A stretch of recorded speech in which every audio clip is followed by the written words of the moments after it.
এজন্যই কাউকে ভালো লাগলে বলতে নেই। নিজের একাকিত্বের কথা কাউকেই জানান দিতে নেই।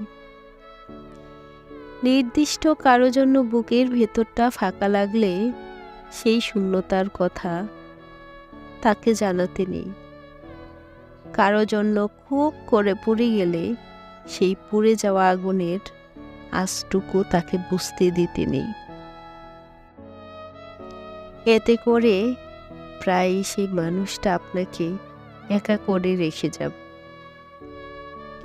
খেলার ছলে হাতের আঙুলে দিয়াশলাইয়ের কাঠি জ্বালানোর মতো প্রায়শই আপনার ভেতরটাকে জ্বালিয়ে দিবে।